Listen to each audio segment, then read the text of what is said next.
Good morning and welcome to the Christian Quality Engineer, and I am your host, Chris.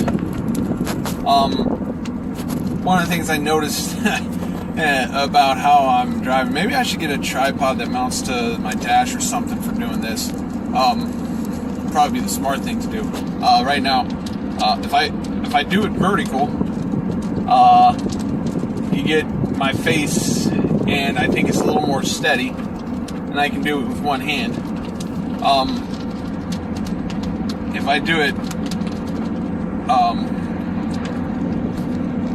it horizontal, I think it's a better view. It's better framed. And the only problem is I have the phone in both hands. So I got both hands on the top of the steering wheel, and the thumb and the forefinger of each hand is holding the phone, which is why when I turn, the phone turns sideways. Okay. So yeah, it's in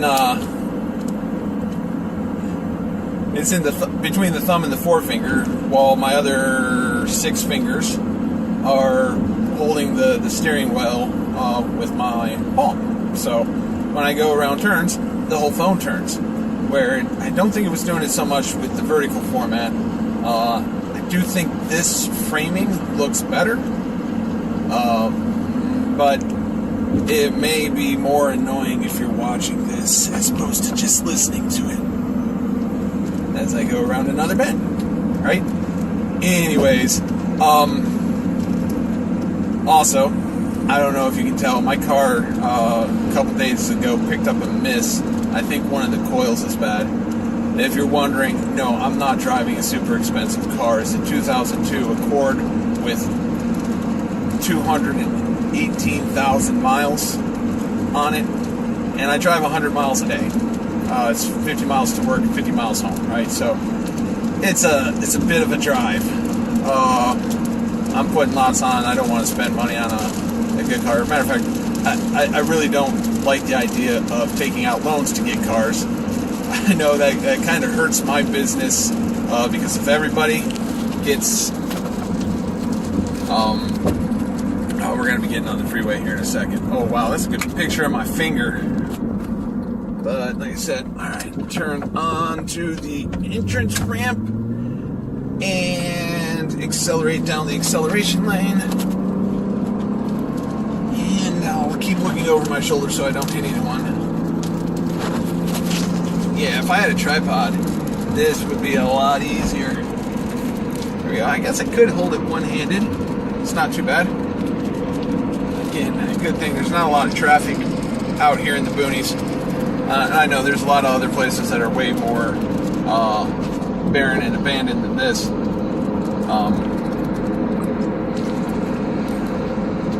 Because this is just, well, you're getting to know probably too much, but I don't know.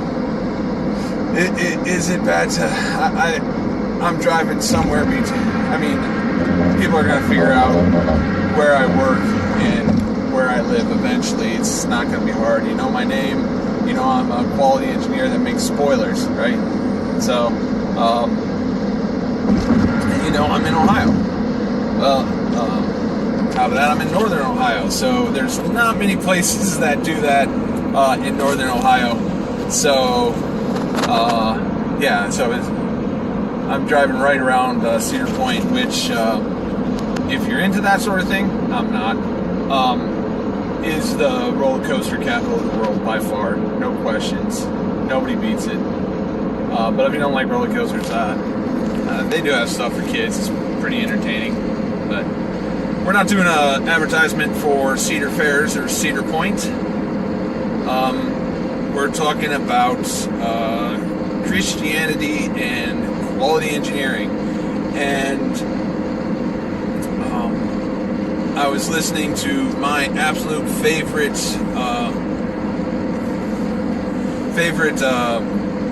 podcast, which is called the Theology Pugcast. I love listening to it every Friday on my way home from work. That's like the highlight of my week. And they said something, and it sparked a thought and an idea in my mind, and I hadn't done my recording for today yet. And I said, all right, I'm going to pause this, and I'm probably not going to be able to finish listening to it. Maybe I'll listen to it tonight while I play Minecraft. But they mentioned something like in philosophy and in the study of history, there's the debate about whether we should bring our ideas and philosophies in or try and keep them out. And being, I'm going to use the term, but really I probably don't know half of what goes into presuppositional apologetics and whatnot, but from what I know, it makes sense.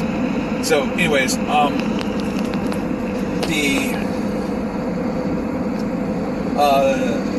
based on presuppositional apologetics, the answer is, to their question, is you always will, whether you mean to or not. And there's really only two, that being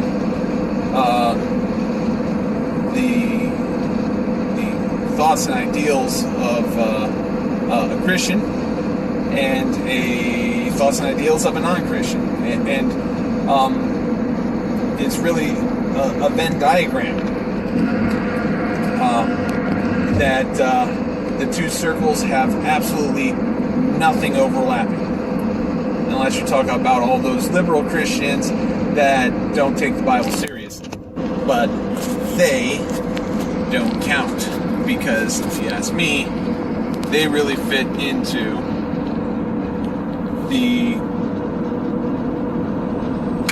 changing lanes. They fit into the non-Christian, because Christ said, you're either with me or you're against me. And those people, they claim to be with Christ, but their hearts are really far away, right? So,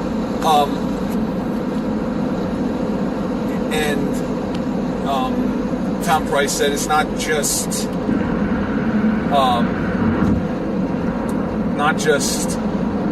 in philosophy and history. It's that idea: do we bring our thoughts and ideals into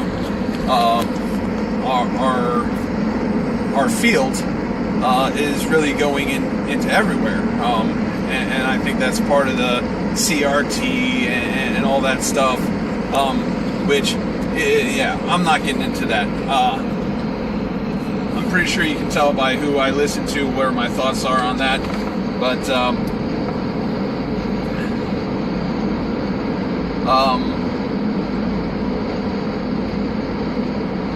it goes for quality. Our presuppositions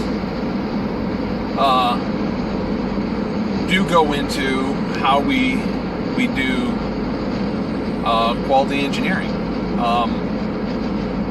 And I can think of the idea just of, telling the truth. I mean,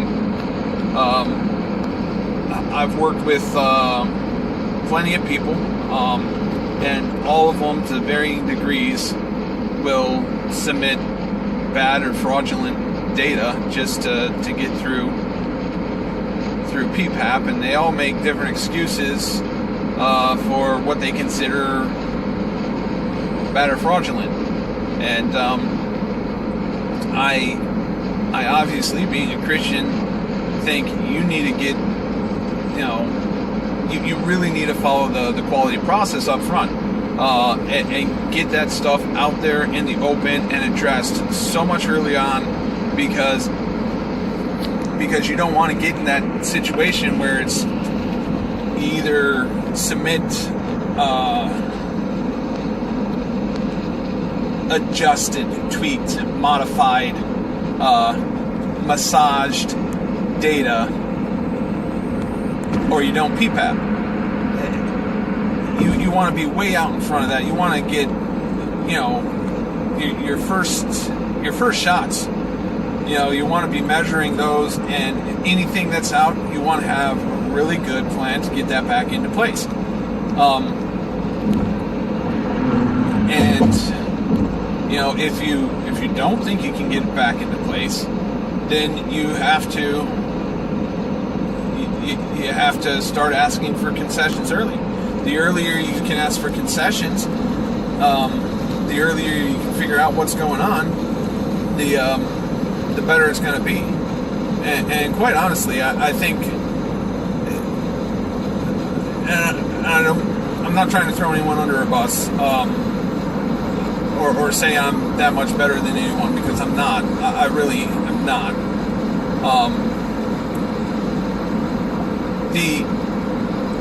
What I've found, especially very recently in the past 2-3 years, is that a lot of times the reason why people seem to get away with sending data that doesn't look good, and they never get caught, I honestly think it's twofold. One,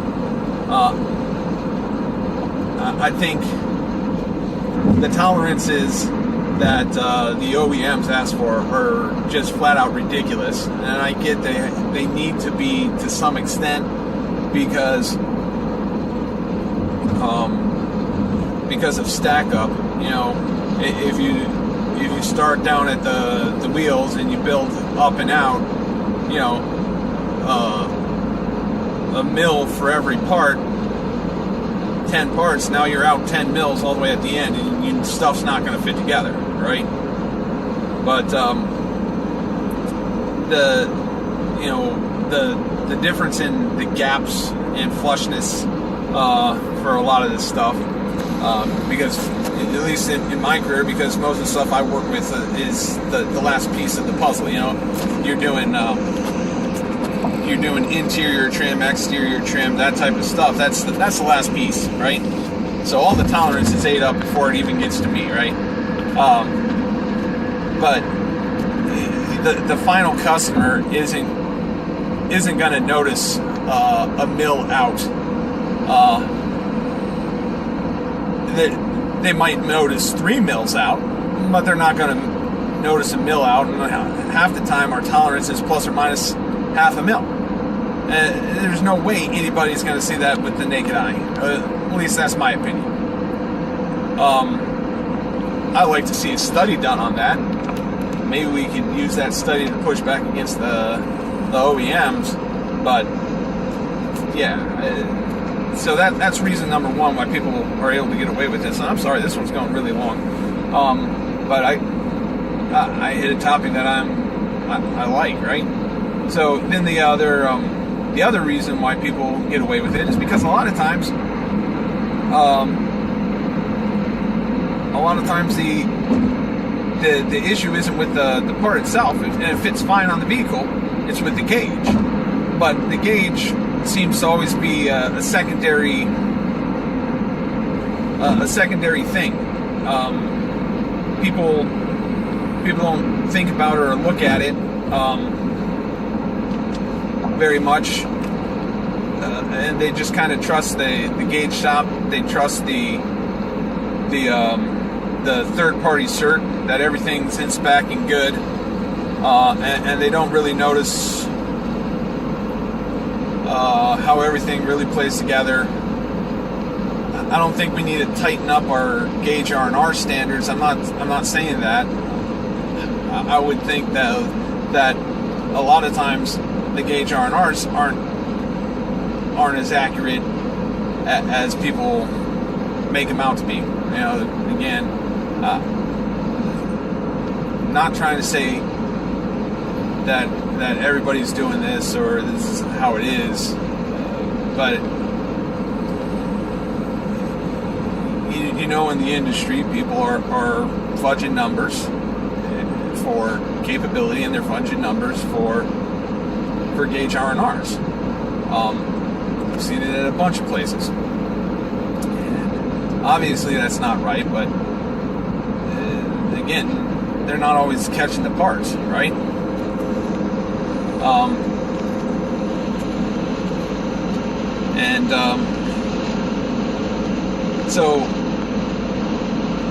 So the gauge is out, and if the gauge is out by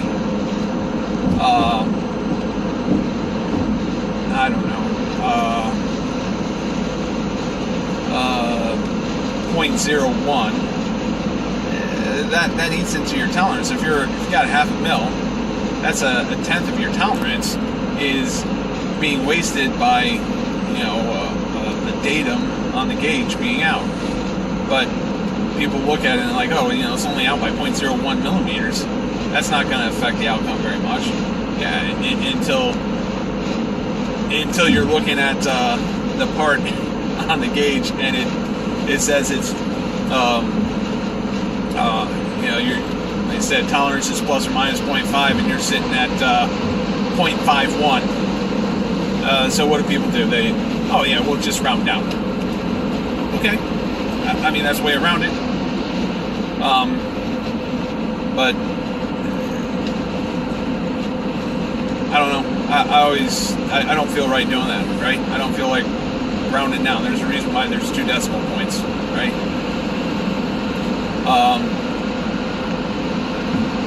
But then you got that, and then how the measurements are taken. I had one, man, this thing just ate me up for almost 2 years before I think we finally figured it out. Where on the drawing they did something different. Normally you take your measurements. It's a gap measurement, and you got a part that's vertical that's meeting up to a part that's tapering off at, we'll just say, like a 45-degree angle. I don't know the exact angle. It's probably way less than that, but it's significant and noticeable. So I would say somewhere between 25 and 45. But anyways, so we're told to we need to measure the gap. So we come in at that angle that the mating piece is coming in at, and we're measuring the gap that way. But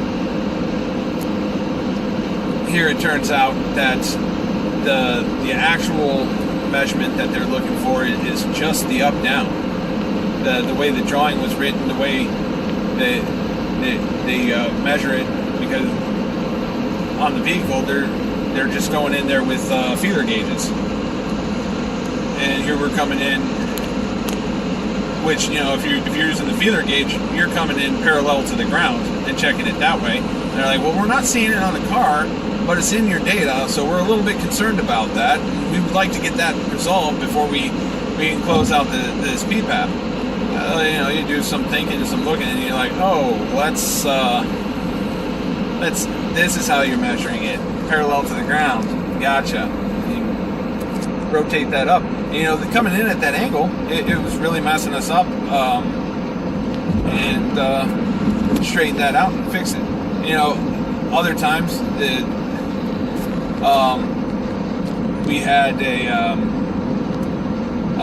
gauge. We were it's a very low running part, so we're running it maybe like once a month or something like this, and maybe it's every other week. I don't know. About a half a year, maybe even a whole year goes by. We're only getting, like I said, measuring your first piece. We're only getting one or two samples every month. So by the time we get a trend, the year's almost over, and we're like, man, we're just consistently high and out of spec. Why is this? And then we start digging into it. We're doing the right thing. Hey, we're out. Let's dig into it. Why are we out? And sure enough, the question gets asked, well, what did we PPAP to? And we go and we look at the PPAP and we're like, oh, we're right where we were when we PPAP'd. Well, then how is it that we got PPAP if we're not meeting the spec? Do some more digging. Oh, look, there was a tolerance change, which also, I guess, goes for make sure you save all your emails in a place that your colleagues can get to it. Because honestly, when that particular gauge and part was kicked off by an employee, and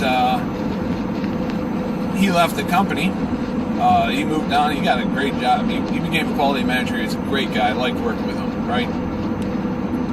But when he left, after the PPAP, not all the documents got updated, right?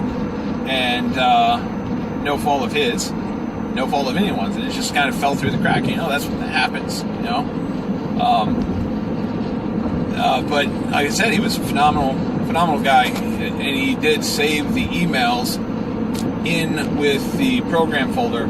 Unlike a lot of people, including myself, and I should change this now that I'm saying it, saving the email in the program folder as opposed to just saving it with his personal business emails.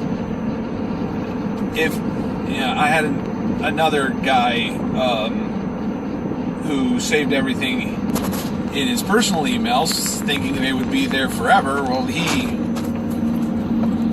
leaves the company, and you go looking for some information, and it was saved in an email, and you can't get to it anymore. I'm sure IT could, but you don't always want to be hunting down IT every time you want to look for or through somebody's old emails. So it's probably really good best practice to save those on the network drive in the program folder so that they're there forever. And I think I'll start doing that. And if I ever get time, which is never, I'll go back through all my old ones and start doing that as well.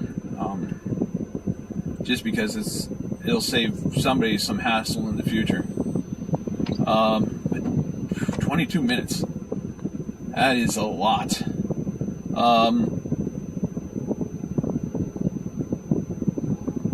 I don't even remember where I started with this. Did I have a point other than just rambling on about checking? Venn diagram and presuppositions. Wow, way off topic.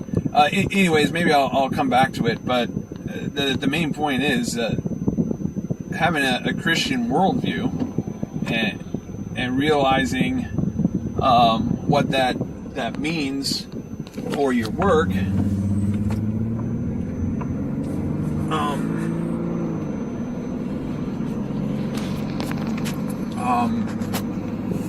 It affects how you approach things. It affects how and why you word something in your work standards, in your FEMAs. It affects how you present data. It affects everything, and it may not be right there on the surface, and you may have to really dig to find out how it affects that stuff. I picked the easy one, the honesty in data. But I would say also too, it's the understanding of why we need poke yolks in the first place. I can honestly say that I think the Christian worldview is the one that explains why we need poke yolks better than any other. Because a lot of people will come to it. Well, people are just lazy. People are always just trying to find a shortcut. People are forgetful. But why? Why are people lazy? Why are people forgetful? Why do people mess up? It's not because they are purposefully. Not because they're purposefully trying to destroy a company or a business, but they're human and they're fallen, and Why do we need to plan ahead? Well, because people are human and fallen. That's why we have FEMAs. That's why we have POCIOs. Why?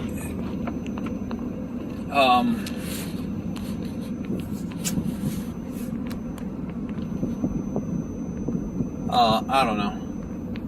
25 minutes. I probably should stop. Besides, I am very close to my house, and I should probably wrap this up.